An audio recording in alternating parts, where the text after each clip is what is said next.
everybody, it's me, Nina. Yeah, I know, it's been a while since I made a video, but today I'm feeling so much better, and Steve and I went out into the garden, and as you've seen in that little clip, we got lots of harvest pulled in for today, and I'm gonna try and start making you guys some recipes. I was asked by a couple people if we would show how we do our zucchini bread, and Steve made, 3 loaves the other day, and this is what we have left.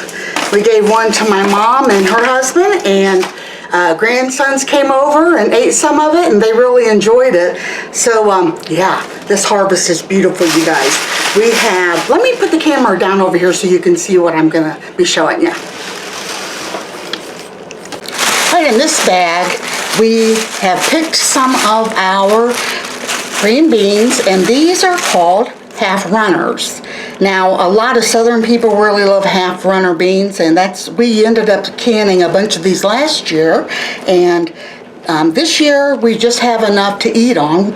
Gave my aunt a bag. She loves those. They're so good fixed in a big pot with some new potatoes. Oh man, are they yummy. Okay, let's look at the other stuff over here. I bought this basket at the Goodwill the other day, and it broke on me. It wasn't as strong as I thought it to be, but then again, these veggies are very heavy. So I'm just taking the rest of these beans here, putting them in the bag, and wanted to show you some of the stuff that we got. All right, so we've been getting lots of these cucumbers. Now, if you get them, pick them before they get this big. They're really good for canning. You could can these too, of course, but we are just growing just enough for us to eat on and to give away to family and friends. So those have been a steady every single day. We've been harvesting those. And this is the kohlrabi. And it is also called the German turnip. It smells like a turnip, has a taste of a turnip, not quite as strong as a turnip. Now, I have a video. If you want to go back and check, you can go to our home page, and there's that little eyeglass. Click on that and just type in kohlrabi or maybe kohlrabi salad. I'll see if I can link that video. I'm not sure if I can do that, but if not, the search bar should be able to find it for you. But anyway, it's a delicious summer salad. You use kohlrabi, you use a tart apple, and I can't remember the other things, but anyway, yeah, it's delicious like that. You can eat them raw. They're very good. So we did find out that we have a groundhog living somewhere near us, and it really loved the leaves of the kohlrabi, but luckily it hasn't bothered except for one of the turnips. Alrighty, and then we have lots of these cute little pumpkins. These are adorable for decorating for fall, to clean and put on your table for Thanksgiving. If they're kept in a cool, dry area, like if keep them in our basement on one of the shelves, they'll be perfectly fine for probably up to about 6 months. There's also lots of recipes you can fix with these, and it'd be a single serving. So I thought that that's one of the things I'm going to do for you guys. Going to make Steve and I some of these little pumpkins to eat, and I'll share that when I fix them for you. This one's a little bit bigger. I think they're adorable. They just came out of the garden just now, right before I came in the house. So, yeah, we've got several of these. This one's a little bit lighter color. Alrighty, let's see here. Got a few of the tomatoes. I'm going to set these in the window. Didn't get very big yet, but I'm anxious to try those. Got more cucumbers under here. Look at that little funny looking one. And then we've got a lot of butternut squash. Some of these probably could have been kept on the vine a little bit longer, but I told Steve to go ahead and get them for me. And here's a big one. I love butternut squash. And if you guys want, I'll go ahead and make that how I cook them. Oh, it's not really that good probably for you because I use like brown sugar and stuff in them, but oh my goodness, are they delicious. Alright, I'm going to go ahead and get started and fix this today, the butternut squash. Show you guys a really easy way to do it. We're going to put our oven at 400. I'm going to do a little bit healthier version today. Instead of using a bunch of brown sugar and all that like I usually do, I'm going to try using maple syrup. So you just add a little bit of maple syrup with some ground cinnamon, a little bit of nutmeg, and mix in a little bit of olive oil, and then brush it on once we have this cut up and the seeds taken out. So what we're going to do is take off the ends first.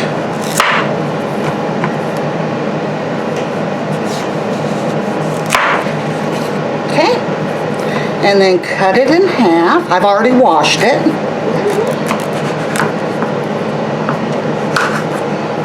Thank goodness for sharp knives.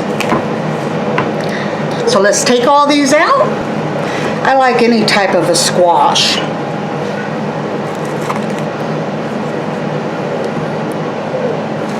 Like, you know, zucchini, and I wanted to try to grow some spaghetti squash, and we didn't have enough room this year, and so I don't know if we're going to even have a garden next year. It's according to how Steve and I are both feeling. Alright, I couldn't find my nutmeg, but last year, at this time I bought this, and it's still good until 2020, or 2022. But it is apple pie spice, and on here it's got cinnamon and nutmeg and other things that you use in apple pies. I'm going to go ahead and put it on our squash here. So I'm going to put, let's see, make sure that you can see in the bowl here. Going to put just a splash of olive oil. Got a little bit of real maple syrup left, so I'm going to add that.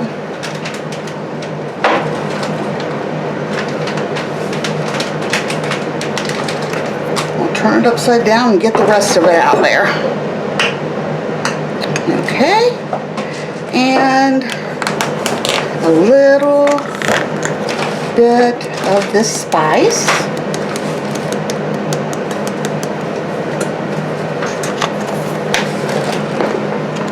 Okay, stir that around, and you know it smells good. I'm going to put some salt and pepper on these before I put the sweetness on it.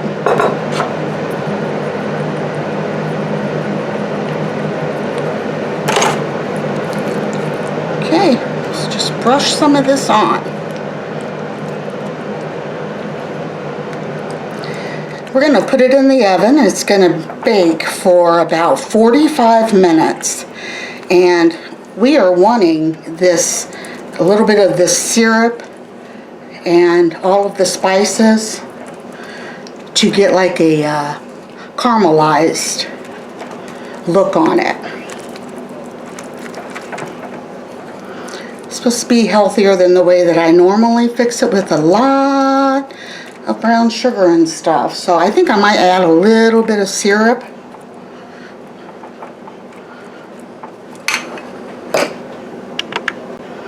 I'm just gonna drizzle it on.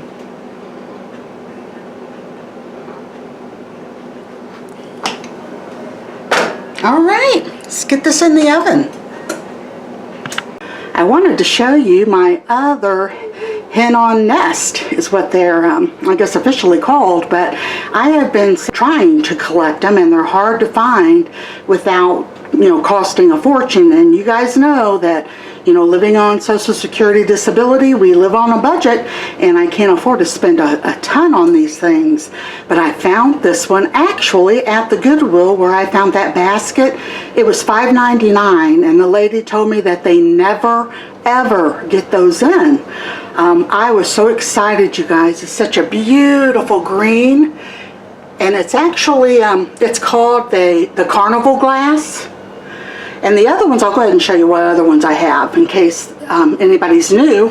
But I have the clear one, and then I have this one, and I have these two.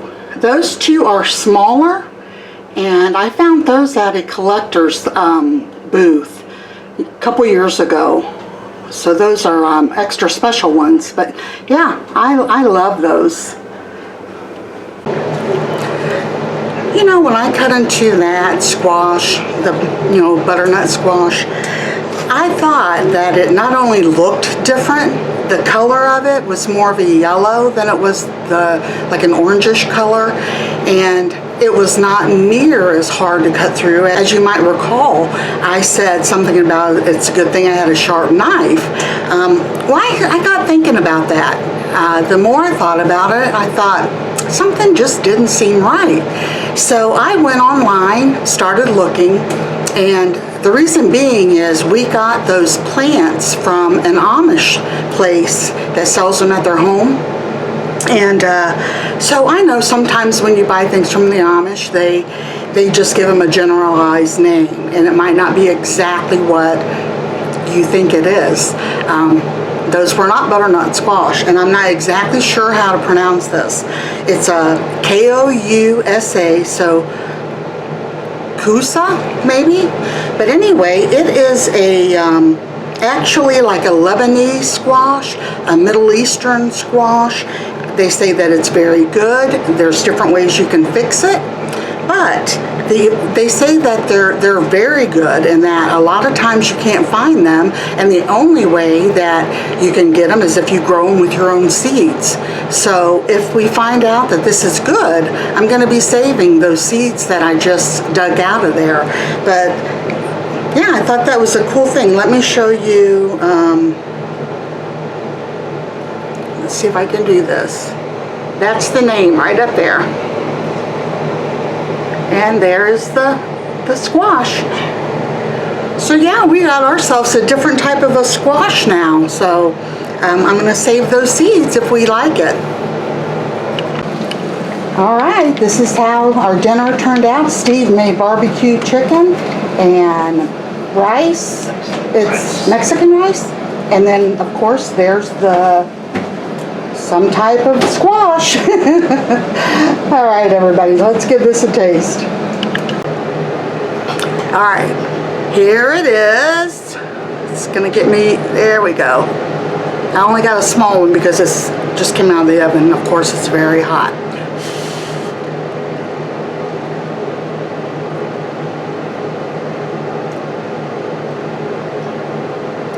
It's very good. It's not near as sweet as how I fix it with the brown sugar. So if you want something very, very sweet, you can mix up a bunch of brown sugar and cinnamon and stuff. And the brown sugar will get like caramelized all over it, and that's delicious. But I'm trying to be just a little bit, healthier. And already this type of squash is a high carb.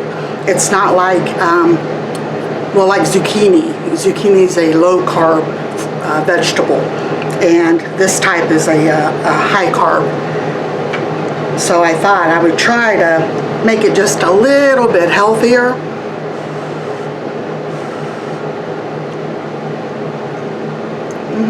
I really like it.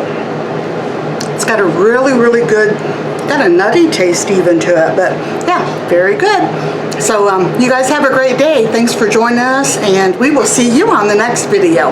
Bye-bye.